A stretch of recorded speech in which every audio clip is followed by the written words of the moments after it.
Well, today's the day. We're here at the school, we're getting all ready, and today is the day that we send Trodon from here to here.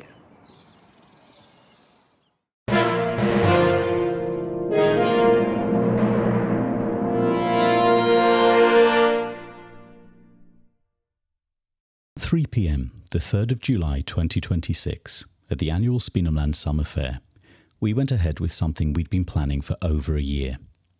It all started as a bit of a joke. Our PTA were meeting, deciding what we could do to raise some money and put on a nice event for the school. We had suggestions for a disco, a coffee morning, a cake sale, a quiz night. And then I said, we could do something really crazy, like a space launch. And as they say, the rest is history. If you've been following our channel, you know we've been researching and preparing for this moment for a long time. So here it is, the day of our launch, and this is our story. Our launch began in the early hours of the morning itself. We had just received confirmation from the Civil Aviation Authority that our full clearance to launch had been granted. From that point onwards, we started receiving calls throughout the day from aircraft and other users of the sky to check our flight plans and progress. With each and every one of those calls, it started to feel more and more real. At about 11 a.m, we began our work. Trodon's craft was fully constructed and ready, but it had been left charging overnight to make sure every battery and piece of equipment was working. We spent half an hour rechecking and rechecking every piece of equipment, and then locked everything in place, putting on the last zip ties and screws. Next, just before launch, we had to take some important measurements. First, we used a very accurate scale to weigh, to the gram, how heavy Trodon's full craft was. Even a little extra moisture in the flags or parachute could change how heavy the craft was, so this was critical to our mission. Next, we measured the air pressure, humidity, and a number of other things at the school to make sure that our calculations were all correct. Finally, we ran our final calculation on our course prediction. This told us exactly how much helium we needed and where we thought Trodon was going to land. Now there's more on that prediction a bit later. At that point, all we could do was wait for our fair to begin. We had a number of incredible volunteers from some of our sponsored companies, including Kinseed and Burmad, who kindly provided helpers throughout the day to make sure everything ran smoothly. It was time to construct the craft. Well, as we said, if something would go wrong, it will go wrong, and we've hit one of our first snags here. We need to tie off the balloon into the ground to be able to weigh it, and the ground is so dry, because it was so hot recently, that this has happened. Yep, our ground post has literally snapped. That steel ground post has torn in half, so we need to find a new way to secure the balloon into the ground. Interesting challenge as we reach. Well, we'd hit our first snag. Thankfully, there's a pretty great camping supplies store in Newbury, so a short sprint there and back gave us exactly what we needed to continue on our quest. Our safety line was now securely in the ground, our fare was opened, and it was time to start filling the balloon. This stage was extremely complex. We had to first attach the balloon using electrical tape and our safety line to both the ground peg and the helium canister. This was extremely risky because we needed to let the balloon fill without holding it down, so we could measure how much lift it was creating. But at the same time, we needed to make sure it wouldn't fly away. So for a brief moment, the only thing holding the balloon in place was that small spring you saw in one of our other videos, showing us the precise measure of helium inside. You'll also notice in this footage all of our ground crew were wearing special gloves and being extra careful with anything sharp. The balloon is made of such a thin, delicate material that even the tiniest scratch could make our launch fail. As the balloon filled, we had to carefully coax it into place and fill it far slower than you'd expect a balloon to fill. If part of the balloon folded and created a pocket of helium, there's a chance it could rupture before it even got off the ground. That's also why we laid out a very old tablecloth on the field. Even a small stick or sharp piece of stone could make our plans all disappear like, well, a burst balloon. Eventually, though, the balloon was filled and we were ready to tie it off. This is where things got extremely scary.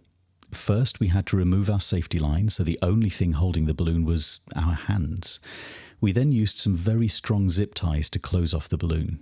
And yes, there's nothing scarier than holding a pair of sharp scissors to cut the zip ties while you're so close to a giant gas balloon. We used 2 zip ties first to tie off the balloon, and then looped the line to the craft over the neck of the balloon. Then we folded the neck back up and over itself, trapping the balloon and the line in place. Then, yes, that's right, 2 more zip ties were added, and finally 1 more fold and a final wrap was applied. At this point, the gas was inside and the line outside, and they were going nowhere. But we had one more thing to do. All of what we'd just done was wrapped with black electrical tape. Now, this was not only to stick things down and give us a little bit of extra peace of mind, but also to cover the slightly sharp edges of the zip ties, so if the balloon blew back on itself, it wouldn't burst too easily. This is then where another challenge presented itself. Because of the earlier breakage of our ground post, the rope that I'd set up to let the children pull to release the balloon wasn't going to work. We had to go back to basics. We decided we're going to have to hold on to the craft with our hands and just let it go when the time comes. We'd also planned to do a quick raffle draw to randomly select the children to release the balloon, but as the wind had started to pick up, I was really aware we needed to move quickly. Speenhamland has some tall and very pointy trees in the field, so the last thing we wanted to do was to get to this stage and a sudden gust of wind push it into a tree, so we needed to move fast. So instead, it was time to randomly pick some volunteers from the audience. Don't worry, it was truly a fair pick. My sunglasses aren't even prescriptions, so all I could make out was I was at least choosing a child and not an adult or a chair. And then, once that had happened, it was time for the countdown to begin.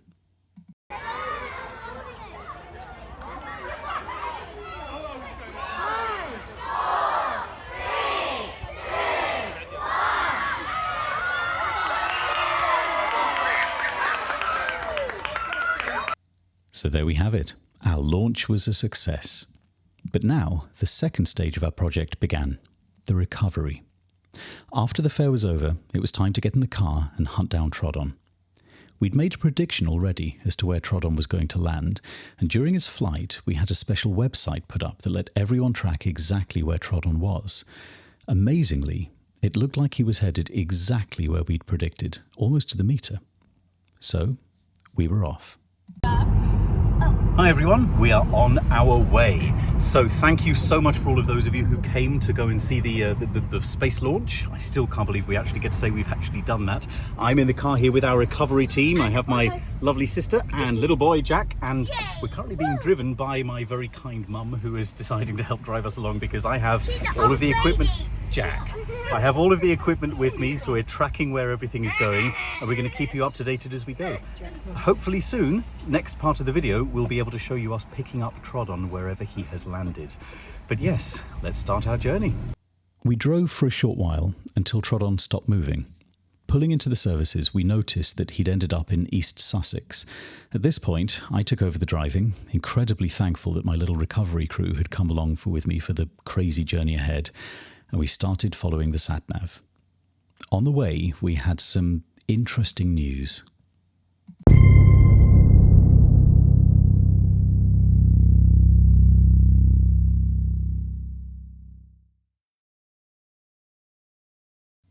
Thankfully, after my heart had stopped and started far too many times, we discovered that Trodon had just managed to skirt the controlled airspace around Gatwick Airport, and any news of delays to trains and other things around were just pure coincidence.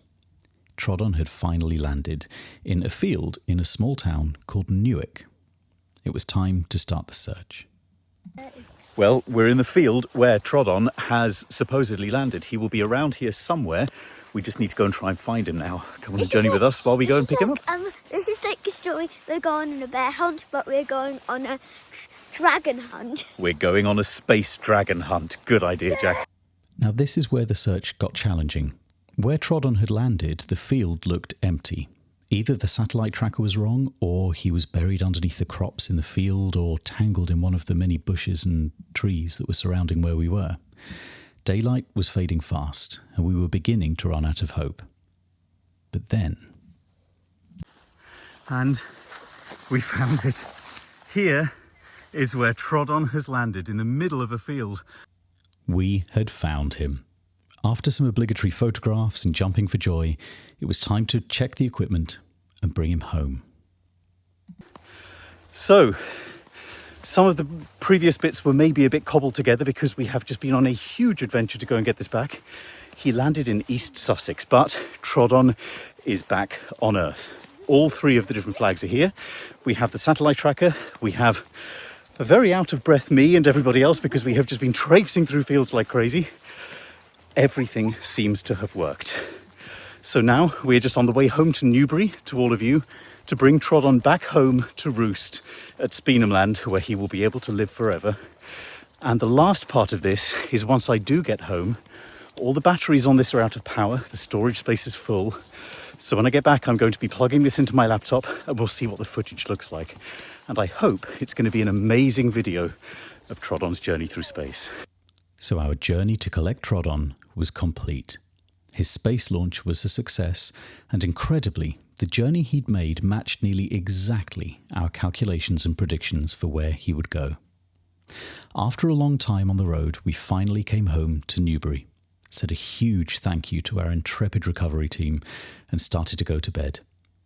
But before I could get to sleep, there was one more thing that was needed to be done. Hi, Speenhamland crew. I'm talking quietly for a couple of reasons. One is my son Jack, who you've seen in some of the other videos, is asleep in his bedroom. The other is my voice is going, I think, from a bit of an adrenaline come down. I'm sorry, my hands are shaking too, just from the last 24 hours. We've just had a huge road trip to go and pick up Trodon. But now we've got one really important and, I have to admit, really scary thing to do together. I've just put the battery, a spare battery, back in the GoPro that went up with Trodon.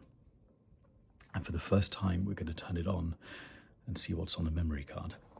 It might be blank, it might all have failed. It might be that it's not captured things well. We're just going to have to see. But for this moment, I wanted to share this with you so you can come on the journey together. We can see what's there. So time to turn on the GoPro. It's powering on. And it says SD card is full.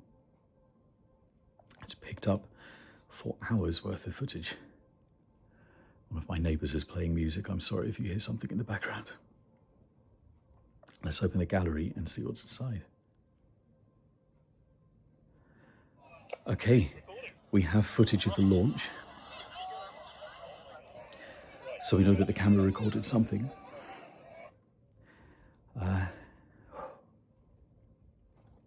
Now comes the most nerve-wracking part. Let's see if I scrub forwards.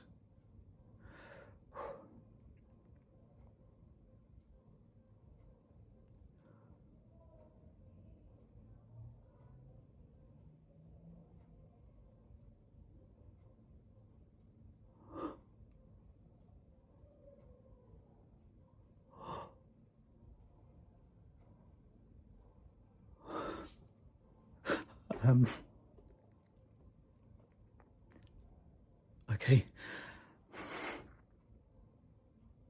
Okay. I'm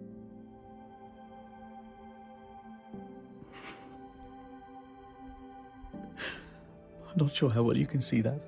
This footage is going to upload. I'll try and scrub to a different part.